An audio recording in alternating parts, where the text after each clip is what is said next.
여러분 안녕하세요. 여러분의 중동고 입학을 진심으로 환영합니다. 저는 작년 8월 31일 성균관대학교 한문교육과 교수를 정년 퇴임하고 지금은 성균관대학교 명예교수로 재직 중입니다. 중동고등학교는 67회 졸업생입니다. 여러분들이 아마 졸업을 하면 117회 졸업생이 될 겁니다. 저하고는 50년 선후배입니다. 여러분들은 저의 50년 자랑스러운 후배들입니다. 어느 분이 이런 말씀을 하십니다. 국적은 바꿀 수 있어도 학적은 바꿀 수 없다는 말을 합니다. 국적은 다른 나라로 귀화를 하면은 바꿀 수 있습니다. 하지만 학적은 영원히 바꿀 수가 없습니다. 여러분들이 입학한 중동은 여러분들 평생 여러분들의 모교가 되는 것입니다. 오늘은 우리 중동 115년의 역사에 대해서 아주 간략하게 여러분들에게 소개를 해드리고자 합니다. 먼저 이 화면에 있는 사진을 보면은 이 사진은 1984년 이곳 일원동으로 이전하기 전에 종로구 수송동에 있었던 우리 중동의 옛 학교 모습입니다. 앞에 있는 그 벽돌 건물은 1930년 설립자인 백농 최규동 선생님께서 지으신 건물이고 그 옆에 있는 것은 1960년도 말에 신축한 건물입니다. 지금의 건물에 비해서는 많이 낡고 그렇지만은 저 안에는 중동의 모든 역사가 다 녹아있는 그런 건물입니다. 이 사진은 그 위에 있는 수험표는 1974년 제가 그 당시는 예비고사라고 했습니다. 예비고사를 보았을 때 그 수험표입니다. 벌써 47년가량이 됐죠. 그 아래에 있는 사진은 지난 5월 13일 날 그 유퀴즈 온 더 블럭이라는 프로에 스승의 날 특집으로 제가 출연했던 그 장면입니다. 오른쪽에 있는 것은 그 유퀴즈 온 더 블럭에서 고등학교 때의 저의 모습과 지금의 저의 모습을 나란히 해서 그려서 저에게 준 것입니다. 여러분들 시간이 되시면은 유퀴즈 온 더 블럭을 한번 보기 바랍니다. 자, 그럼 지금부터 우리 중동의 역사에 대해서 개괄적으로 설명을 드리도록 하겠습니다. 우리 중동은 1906년 관립 한어학교 교관이셨던 오규신, 유광열, 김원배 세 분 선생님이 야간에 개설한 학교입니다. 관립 한어학교라는 것은 지금으로 치자면은 공립 중국어 학교입니다. 그래서 이 세 분이 그 건물에서 야간에 이 중동을 개설했던 겁니다. 이 중동이란 명칭은 어떻게 지어졌냐 하면은 여러분들 거기 표에 보면은 중동은 대동과 중앙에 대동의 동과 중앙의 중이 합쳐진 글자입니다. 그런데 이것을 발음하면 동중이 됩니다. 그래서 발음이 매끄럽지 못하고 해서 이거 글자를 앞뒤를 바꿨습니다. 그래서 중동이라고 지은 겁니다. 대동은 여러분들이 잘 알다시피 그 고산자 김정호의 대동여지도 있죠. 거기서 대동이란 말은 우리나라를 뜻합니다. 그래서 대동은 우리나라이고 중앙은 그 가운데란 뜻이죠. 그래서 우리 학교 교과의 첫 구절이 대동이라 대안에서 서울 복판에입니다. 그것이 바로 대동이라 대안에서 서울 복판에가 바로 중동을 풀이한 그런 글이 되겠습니다. 그 아래에 있는 사진은 그 설립자인 유광열 또 후에 또 설명을 드리겠지만 백농 최규동 선생님이 함께 찍은 사진입니다. 가운데 앉아 계신 분이 백농 최규동 선생님이고 우리가 보기에 백농 최규동 선생님이 오른쪽에 앉아 계신 분이 설립자인 유광열 선생님입니다. 그러니까 저 사진도 굉장히 오래된 사진이죠. 그러던 우리 중동이 1909년 주관을 신설합니다. 주관을 신설하게 된 이유는 대한제국에서 당시 각지에 흩어져 있던 외국어 학교를 한 곳에 모읍니다. 우리 중동은 중국어 학교였었고 러시아어, 일본어, 불어, 독어, 영어 이런 외국어 학교를 지금 경운동 천도교 회관 근처에 외국어 학교를 따로 만들어서 전부 모으게 됩니다. 그러니까 우리가 쓰던 그 한어학교의 주관에 건물이 비게 되죠. 그래서 중동 주관을 1909년에 신설하게 됩니다. 이때 초대 교장을 지내신 분은 그 3.1 독립선언서를 기초한 민족 대표 33인 가운데 한 분인 오세창 선생님이 초대 교장을 하셨습니다. 그리고 2대 교장은 윤보선 대통령의 부친인 윤치소 선생님이 2대 교장을 하셨고, 3대 교장은 독립투사로 유명한 신규식 선생님이 3대 교장을 하셨습니다. 그 신규식 선생님이 1910년 상해로 독립운동을 하기 위해서 떠나시면서 그 교장직을 조동식 선생님에게 맡기신 겁니다. 신규식 선생님은 상해 임시정부에서 법무, 외무장관을 지내셨습니다. 그리고 4대 조동식 선생님은 지금 여러분들이 알고 있는 동덕여자고등학교와 동덕여자대학교를 설립한 분입니다. 그러던 우리 중동이 1915년에 폐교위기를 맞습니다. 이 폐교위를 맞게 된 것은 앞서 설명한 그 한어 학교를 조선 총독부에서 일본인에게 매각을 합니다. 그 매각을 했는데 그 건물을 산 일본인이 나타나서 그간에 밀린 월세를 요구하게 됩니다. 근데 당시 우리 중동의 형편이 그 밀린 월세를 줄 사정이 아니었습니다. 그래서 4대 교장인 조동식 선생님과 원래 설립하셨던 유광열 선생님 두 분이 모여서 우리 중동의 폐교를 결정합니다. 그러니까 우리 중동은 1906년부터 1915년까지 9년간 존재할 뻔한 그런 학교였습니다. 그런데 당시 수학 선생님으로 계셨던 백농 최규동 선생님께서 폐교를 극렬 반대하십니다. 그 반대하신 이유는 민족 자제를 우리 손으로 교육시키겠다는 백농 선생님의 그런 굳은 신념도 있었지만은 조선인을 가르치는 학교는 폐교하기는 쉬워도 신설하기는 당시에 무척 어려웠습니다. 그런 이유로 백농 최규동 선생님은 중동의 폐교를 반대했던 겁니다. 그리고 우리 중동을 백농 최규동 선생님이 인수를 합니다. 이때 인수할 때 백농 선생님이 가지고 나온 것은 당시 중동학교가 가지고 있었던 빚 300원과 그 다음에 학교 도장, 졸업생 24명, 그리고 졸업생 명부가 전부였습니다. 그것을 가지고 백농 최규동 선생님께서 앞서 보여드린 사진 있죠? 거기 수성동에 있는 한 민가, 작은 민가를 빌려서 다시 중동의 재건을 시작하신 겁니다. 그래서 우리가 중동 초기에 중동을 설립하진 않았지만은 우리가 백농 최규동 선생님을 우리 중동의 진정한 설립자라고 일컫는 이유가 바로 여기에 있습니다.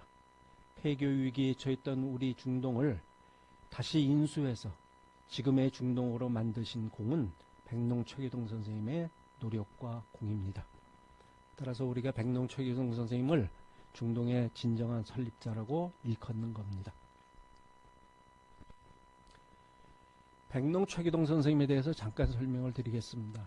백농 최규동 선생님의 백농이라는 호는 최규동 선생님이 스스로 지으신 호입니다. 여기서 백은 백의 민족을 뜻합니다.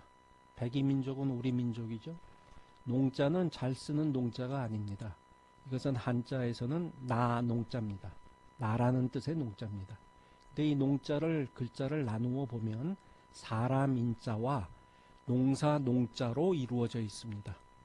의미는 사람 농사라는 의미가 되겠죠. 그래서 사람 농사는 바로 교육입니다. 그래서 백농이라는 호는 백의 민족을 교육시키겠다는 그런 뜻을 담고 있는 호입니다.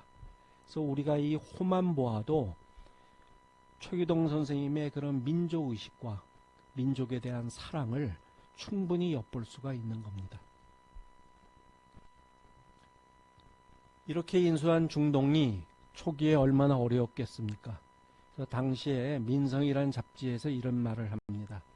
초기 중동 시대는 가난과의 투쟁 그것이었다. 그 빚 300원을 가지고 작은 민가에서 출발한 중동입니다.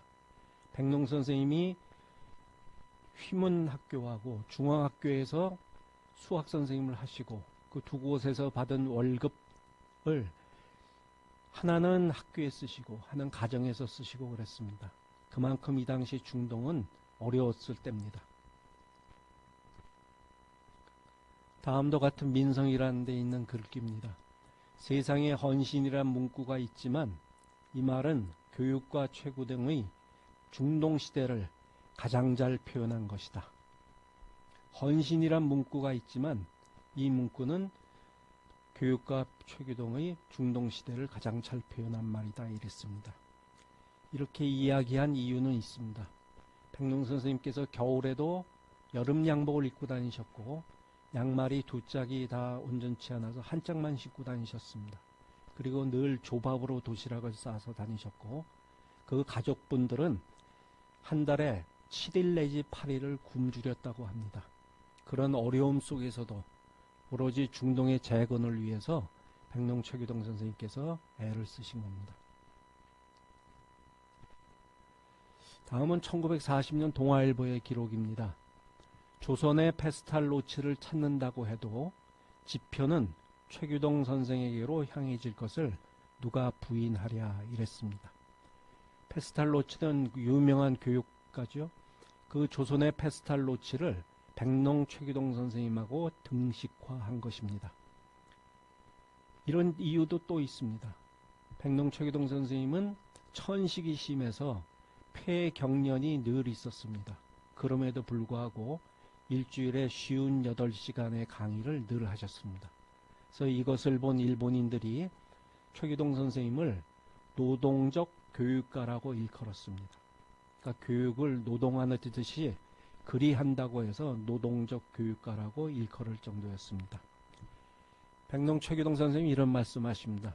나의 병은 중동 완성 과정의 부산물이다.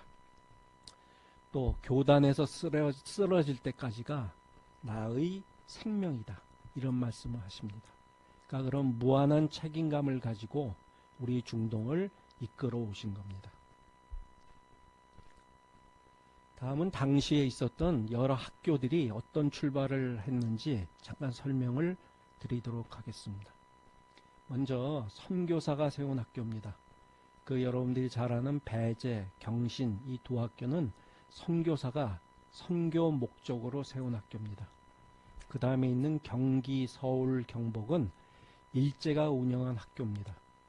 경기는 경성제일고보라고 했고 경복은 경성제이고보라고 했습니다. 이 두 학교는 대한제국에서 애초에 만들었지만은 그 뒤에 조선총독부에서 운영한 학교입니다.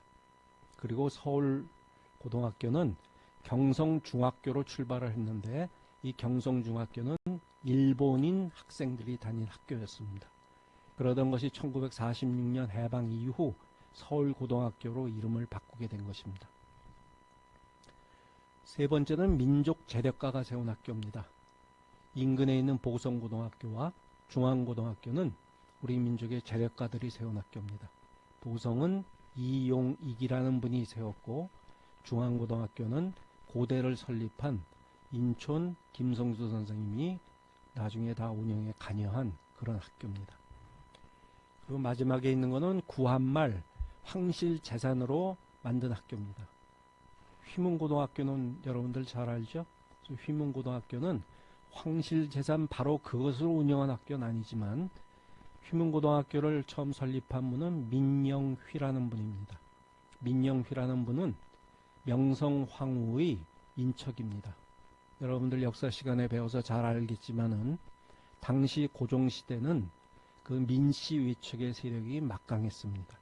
그래서 이 휘문은 황실재산 바로 그것은 아니지만은 황실에서 운영한 거와 다름이 없는 학교입니다. 그 뒤에 있는 양정, 숙명, 진명은 고종의 후궁인 엄귀비라는 분이 만든 학교입니다. 그건 황실재산으로 바로 만들었죠. 그러니까 이런 학교들은 1885년 배재고등학교가 설립된 이후에 1904년, 5년, 6년 우리 중동과 그 출발을 같이 하는 학교들입니다. 그런데 우리 중동은 어떤 학교냐 하면은 그 동아일보 1924년 기록에 보면 비난한 독지 교육가의 힘으로 설립한 이래 어떤 재산가의 경영을 기다린 일이 없으며 어떤 단체의 후원도 받은 일이 없다는 기사가 있습니다. 우리 중동은 어떤 재력가가 만든 학교가 아닙니다. 또 어떤 단체로부터 어떤 황실이나 그런 곳으로부터 후원을 받지도 않았습니다. 우리 중동은 민족 자제는 우리 손으로 교육시키겠다는 가난한 민족 교육과 백농 최규동 선생님이 만드신 학교입니다. 여러분은 이런 점에서 다른 학교와 달리 우리 중동에 대해서 긍지와 자랑을 가져도 충분하다고 저는 생각합니다. 또 하나는 이 배제, 보성, 중앙, 휘문, 양정 이 학교들은 일제강점기 때 고등보통학교, 즉 고보로 이름을 바꿉니다. 배제고보, 보성고보, 중앙고보, 휘문고보, 양정고보 이런 식으로 학교를 바꿉니다. 그 고보라는 것은 뭐냐면 일제강점기 때 일본식 교육과정과 일본인 교사를 상당수를 채용해야 하는 시스템이었습니다. 이들 학교는 모두 그걸 받아들였습니다. 그러나 우리 중동은 고보를 받아들이지 않았습니다. 그것은 백농 최규동 선생님께서 일본식 교육과정을 할 수 없다는 것과 또 일본인 교사를 많이 채용할 수 없다는 그런 이유로 우리 중동은 고보를 하지 않았습니다. 그래서 우리 중동은 중동 고보가 아니고 중동 학교입니다. 여러분들이 이 점에 대해서도 여기 있는 이 여러 학교들과 달리 우리는 그 출발이 다릅니다. 우리는 무슨 물적 토대가 충분한 상태에서 출발한 것도 아닙니다.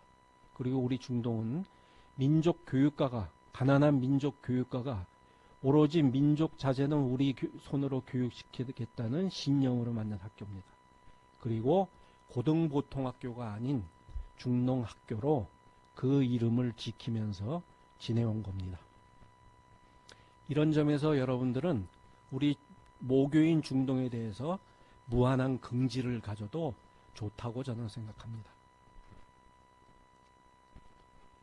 다음 두 그림을 여러분들 보기 바랍니다. 왼쪽에는 사자가 있고 오른쪽에는 우리 학교의 교표입니다. 이 교표는 상당한 의미가 있습니다. 이 교표는 1919년 3.1운동 이후에 백농 최규동 선생님께서 고안을 하시고 당시 미술 선생님께서 그 교표를 만드신 겁니다. 이 교표를 보면은 그 중동이라는 글자 뒤에 둥근 붉은 원이 있습니다. 이 둥근 붉은 원은 태양을 뜻합니다. 여러분들 태양이라는 것이 갖고 있는 의미를 한번 생각해 보기 바랍니다. 당시 일제강점기에서 그 암울했던 시기에 우리 민족들에게 태양이 비치듯이 독립과 해방의 그 염원을 담은 것이 뒤에 있는 붉은 태양입니다.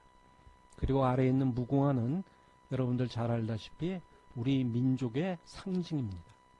그러니까 우리 학교 교표는 당시 일제강점기 하에서는 파격적인 교표입니다. 이 교표를 1934년 일제에서 교표를 폐지하라는 그런 강압적인 명을 내립니다. 그런데 백농 최규동 선생님께서 교표를 바꾸지 않습니다. 그런 결과 1937년 당시 일제에 있던 종로경찰서의 관원들이 와서 이 교표를 압수해 갑니다. 그래서 1937년부터 1945년까지 8년간 우리는 이 교표를 사용하지 못했습니다. 그리고 해방이 된 1945년 이후 이 교표를 다시 사용하고 오늘날에 이르게 된 것입니다. 그러니까 이 교표는 역사적인 의미도 상당하고 역사적인 상징이라고 저는 생각합니다. 여러분들 이 교표를 볼 때마다 이 교표가 갖고 있는 의미를 다시 한번 되새겨보기 바랍니다. 그리고 왼편에 있는 것은 사자입니다. 여러분들 교문 들어오면 오른쪽에 사자상이 있죠? 우리 중동의 상징 동물이 사자입니다. 이 사자로 하게 된 것은 아주 우연한 일입니다. 무슨 큰 의미가 있어서 한 것은 아니고 1957년 지금은 일반, 2반, 3반 이렇게 반을 나누죠. 당시는 갑반, 을반, 병반으로 했다가 1957년에 사자반, 청룡반, 기린반, 천마반 이렇게 동물 이름으로 반 이름을 정합니다. 그래서 그때 반 이름에 처음에 있었던 사자를 우리 학교의 상징 동물로 한 것입니다. 그러니까 무슨 큰 의미가 있어서 한 것은 아닌데 우리 선배님들은 사자가 백수의 왕이죠. 그래서 우리가 보통 선배님들이 이야기할 때는 중동하면 사자 정신하고 많이들 이야기합니다. 그러니까 여러분들이 사자가 어떻게 우리의 상징 동물이 됐는지 그 역사적인 과정을 한번 되새겨보기 바랍니다. 다음은 백농초교동 선생님의 가르침에 대해서 잠시 말씀을 드리고자 합니다. 제가 백농 선생님의 가르침을 말씀드리는 것은 바로 이 백농 선생님의 가르침이 지금의 중동 정신이 되었기 때문입니다. 1949년 조선교육에 실려있는 글입니다. 백농은 의에 살고 의에 죽겠다는 민족애와 정의감을 가지신 분이다. 백농의 민족애는 중동 정신을 형성하였다고 했습니다. 즉 중동 정신은 바로 백농 선생님께서 생각하셨던 의에 살고 의에 죽겠다 그런 민족애 그리고 정의감 이것이 바로 중동 정신입니다. 다음은 34회 졸업생인 동국대학교 교수를 지내셨던 이병주 선배님이 하신 말씀입니다. 떳떳한 삶이 선생의 한결같은 가르침이요 되풀이되는 간곡한 외침이었다라고 하였습니다. 즉 백농 선생님께서 늘 하셨던 것은 떳떳한 삶입니다. 떳떳한 삶이라는 것은 자신에게 부끄럽지 않은 삶을 말합니다. 자기가 했던 언행이 자기 자신에게 부끄럽지 않아야 합니다. 이것이 백농 선생님께서 강조하셨던 떳떳한 삶입니다. 다음은 1940년 1월 1일 동아일보에 실린 글입니다. 이거는 1월 1일 새해 첫날 어린이에게 주는 백농 선생님의 신년 후나입니다. 백농 선생님은 당시 우리나라의 오피니언 리더였습니다. 그래서 새해를 맞아 동아일보에서 원고 청탁을 하고 백농 선생님께서 쓰신 글입니다. 그 글 내용 중에 자존심이 강하고 정의를 사랑하고 신이 있고 기계 있고 쾌활한 남아가 되기를 바랍니다. 고 했습니다. 자존심이 강하고 떳떳함이죠. 정의를 사랑하고 정의감입니다. 신이 있고 그 다음에 기계 있고 쾌활한 남아 남자다움입니다. 백농 선생님께서 늘 평소에 강조하셨던 그 말씀입니다. 우리가 2006년 개교 100주년을 맞아 중동 정신을 한 글자로 표현하면 무엇일까에 대해서 동문들이 머리를 맞대고 생각을 했습니다. 그 결과 우리 중동의 정신은 의로움, 의다. 즉 떳떳함이다. 그래서 오를 의자를 중동 정신을 표현하는 한 글자로 정하게 되었습니다. 중동 정신은 의입니다. 그 아래 설명을 여러분들 보면 정의, 신의, 대의, 당당함, 남자다움 이것이 바로 중동 정신입니다. 우리 중동의 인들은 약자를 배려할 줄 압니다. 우리 중동에서는 누구를 왕따시키거나 학교 폭력으로 누구를 동료를 괴롭히는 일은 하지 않습니다. 그것은 중동인이 해서는 안 될 일이고 중동 정신에 반하는 행동이기 때문입니다. 아울러서 제가 이야기 나온 김에 하나 부탁드리고자 하는 것은 요새 경쟁이 얼마나 심한 시대입니까? 근데 여러분들 경쟁에서 꼭 이기려고 하지 말고 함께 더불어 사는 사회가 어떤 사회인지 한번 생각해 보기 바랍니다. 제가 그 유퀴즈 온 더 블록에서 이야기했지만 여러분들 거북이와 토끼의 경주 이야기 알죠? 토끼는 빨리 가서 자고 있고 거북이는 천천히 끈기 있게 가서 나중에 이긴다는 그런 내용입니다. 어느 분이 그런 말씀하셨습니다. 그 잠자는 토끼 옆에 가서 그 토끼를 깨워서 함께 가는 거북이가 되었으면 좋겠다라는 말씀을 하신 분이 있습니다. 크게 공감이 가는 이야기입니다. 경쟁에서 누구를 이기려고 하지 말고 더불어 함께 사는 세상, 그런 사람 냄새가 나고 사람이 사는 세상, 그런 세상을 꿈꾸어 보아도 좋을 것 같습니다.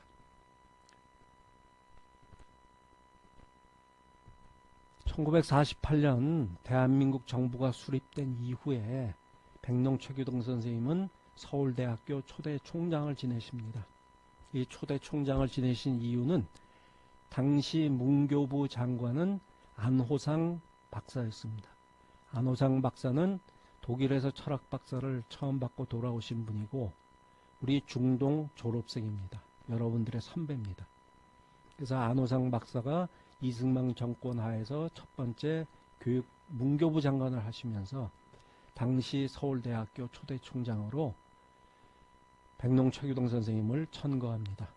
그 이유는 안호상 박사가 중동 재학 시절에 백농 최규동 선생님의 그런 민족에 대한 가르침, 민족의 그런 거에 큰 감명을 받아 존경하고 있던 분이기 때문입니다.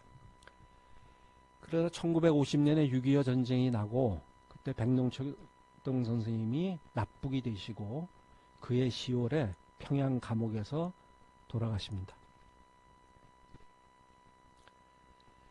그 뒤에 우리 중동은 여러 우여곡절이 있었습니다. 학교가 위기에 빠지기도 하고 아주 큰 곤란을 겪기도 했습니다. 그러던 1993년 정말 절체절명의 위기에 빠집니다. 그래서 당시에 김무성 동문, 김무성 선배는 64회입니다. 또 안동선 선배 49회입니다. 이분들이 삼성그룹의 이건희 회장을 만나서 우리 중동을 인수해 줄 것을 간곡히 청합니다.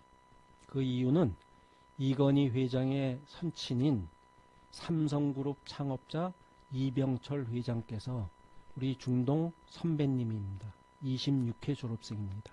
그런 인연으로 이건희 회장께 부탁을 드렸고 이건희 회장께서 흔쾌히 응하셨습니다. 그래서 영국의 이튼 스쿨이 있듯이 우리 한국에도 이튼 스쿨을 만들겠다는 그런 큰 포부를 갖고 삼성그룹이 중동을 인수합니다. 삼성그룹이 있었던 1994년부터 2011년까지 17년은 삼성그룹에서 막대한 자금을 교육시설에 투자를 합니다. 그리고 중동 신교육운동이라는 교육정신 운동도 시행을 합니다. 그리고 많은 훌륭한 선생님들을 모시고 옵니다. 그래서 저는 이 삼성이 재단으로 있던 17년을 중동의 르네상스 시기라고 생각합니다. 우리 중동 동문들은 이 삼성이 있었던 17년 동안 우리 중동에 대해서 삼성에서 기울였던 관심, 애정에 대해서 무한한 고마움을 가지고 있습니다. 그러다 2011년 삼성이 내부 사정으로 우리 중동을 떠나게 됩니다. 그로부터 2018년까지 7년 동안 우리 중동이 또 어려움을 겪습니다. 자립형 사립학교에서 재단이 없다는 것은 여러 가지 재정적으로 궁핍한 사정에 빠지게 됩니다. 그래서 2018년 동문들이 거기 마크에 있는 것은 원익그룹입니다. 원익은 반도체 장비를 만드는 우리나라 굴지의 회사입니다. 그래서 원익그룹의 이용환 회장님을 뵙고 이용환 회장님은 중동 66회 졸업생입니다. 그래서 동문으로 학교 운영을 맡아줄 것을 청했고 이용환 회장께서 아주 흔쾌히 우리 중동 모교죠. 모교의 운영을 맡게 되었습니다. 이용환 회장님은 늘 이야기합니다. 우리 후배들을 위해서 아낌없이 교육에 투자하겠다는 말씀도 하고 사회에 공헌하는 인재 양성을 위해서 애쓰겠다는 말씀을 늘 하십니다. 우리가 이 이용환 회장님이 동문 선배지만 이용환 회장님께 대해서도 늘 고마운 마음을 가져야 될 것 같습니다. 그래서 우리가 2018년 원익그룹이 인수한 이후는 삼성이 있을 때를 르네상스 시기라고 한다면 이제부터는 중동의 신도약기라고 하겠습니다. 우리 중동이 역사적으로 어떤 전환점을 맞이할 그런 중요한 시기라고 저는 생각을 합니다. 우리 중동이 다른 학교와 달리 아주 특이한 문화가 있습니다. 그것은 선후배 간의 끈끈한 정과 돈독한 우애입니다. 다른 어느 학교에서도 이것은 엿볼 수가 없습니다. 1939년 조선일보에 실린 백농 최교성 선생님의 말씀입니다. 유비, 관우, 장비 세 사람이 혈육보다 더 놀랍고 무섭게 대의를 지키려는 것, 여기에는 진실로 감복이 돼요. 이런 말씀하셨습니다. 여러분들 삼국지에서 읽어서 알다시피 유비, 관우, 장비 이 세 사람은 혈육이 아닙니다. 친형제가 아닙니다. 그럼에도 불구하고 이 세 사람이 지키려고 했던 대의, 그것을 백농 최교동 선생님이 굉장히 높이 평가하신 겁니다. 이런 백농 선생님의 가르침이 우리의 아주 위에 있는 선배님으로부터 지금 우리에게까지 면면이 이어져 내려와 오늘날의 중동 정신을 형성했고, 지금의 선후배 간의 따뜻한 그런 사랑, 따뜻한 존중, 이런 문화가 이루어진 것입니다. 우리 중동이 다른 학교와 달리 아까 특이한 우리의 중동의 문화고 전통이라고 이야기했습니다. 저 자신 중동 학교를 졸업한 것을 굉장히 영광스럽게 생각합니다. 제 아우도 중동 졸업생입니다. 우리 형제가 모두 중동을 다녔고, 중동을 다닌 우리 형제를 우리 부모님들은 늘 자랑스러워하고 중동 학교에 대해서 고마워하셨습니다. 여러분들 여기 있는 사진을 한번 보기 바랍니다. 이 사진은 중앙일보에 실려 있는 사진입니다. 가운데 앉아 있는 학생은 백사회 김기현 동문입니다. 그러니까 여러분들보다 13년 선배입니다. 제가 이 사진을 올려놓은 이유가 있습니다. 이 김기현 동문은 4년 전에 집에 불이 나서 전신의 70% 이상의 화상을 입었습니다. 그리고 5개월 동안 혼수 상태에 있었습니다. 5개월 혼수 상태에서 깨어나서 김기현 동문이 부모님께 한 첫 마디는 왜 나를 살려두셨습니까? 였습니다. 그렇게 이야기한 이유가 있습니다. 김기현 군은 그 70% 화상으로 인해서 두 다리를 절단하고 왼팔을 절단을 했습니다. 지금 여러분들 사진에 보면 오른손도 화상으로 손가락을 쓸 수가 없습니다. 팔도 예전에 그 온전했던 대로 사용할 수가 없습니다. 이 김기현 군을 바라보는 부모님의 심정이 오죽하셨겠습니까? 또 김기현 군을 바라보는 그 친구들의 마음은 또 오죽했겠습니까? 그래서 김기현 군의 동기가 우리 총동문회에 이 사정을 알려왔습니다. 김기현 군은 화상을 치료하기 위해서 월 1,000만 원에서 2,000만 원이 거액이 드는 치료비를 또 내야 했습니다. 그 동문회에서는 김기현 군의 이런 사정을 알고 동문회 단톡방에 김기현 군의 사연을 올렸습니다. 그로부터 놀라운 일이 벌어졌습니다. 불과 20여일 만에 1억 5,700여만 원이라는 거금이 모였습니다. 미국에 있는 LA, 뉴욕, 남미, 베트남, 인도네시아, 중국, 유럽 등지에 있는 동문회에서 성금을 보내주었습니다. 우리 국내에 있는 동문들도 십시일반 후원금을 모았습니다. 그 중에는 건설 현장에서 일일 노동자로 일하는 동문이 자기의 하루의 일당을 모두 보내주기도 했습니다. 거금을 후원한 동문들이 있는 것이 아니고 모든 동문들이 자기가 낼 수 있는 한도에서 그 후원금을 다 보내준 겁니다. 그래서 모인 1억 5,700여만 원을 김기현 군을 찾아가서 전달해 준 그런 사진입니다. 당시 우리를 취재했던 중앙일보 기자가 저한테 이런 얘기를 했습니다. 이런 일은 다른 학교에서는 불가능합니다. 중동이니까 가능합니다. 이런 얘기를 했습니다. 다른 학교에서 이런 사정이 있다고 해서 이런 불과 20여일 만에 1억 5,700이라는 거금이 모이지 않는다는 겁니다. 우리 중동이니까 가능한 겁니다. 저 김기현 군을 알고 있는 동문은 한 사람도 없습니다. 어느 동문도 김기영 군의 얼굴도 알지 못합니다.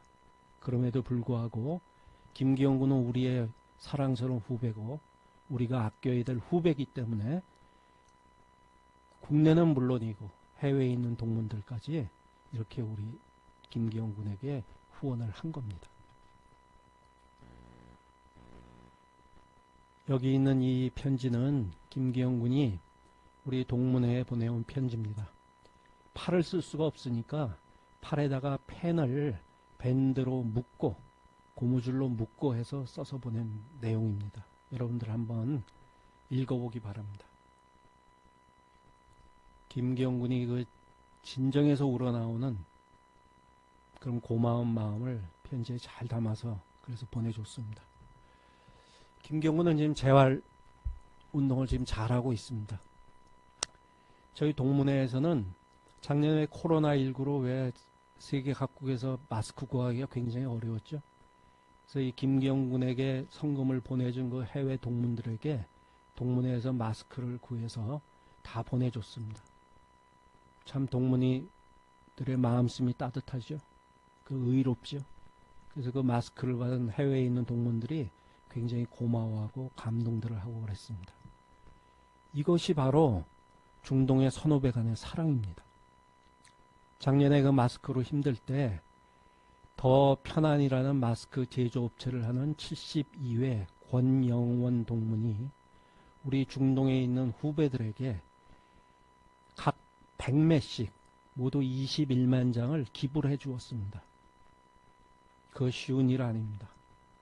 그 권영원 동문이 우리 후배들을 아끼는 마음에서 그 마스크를 기부해 준 겁니다.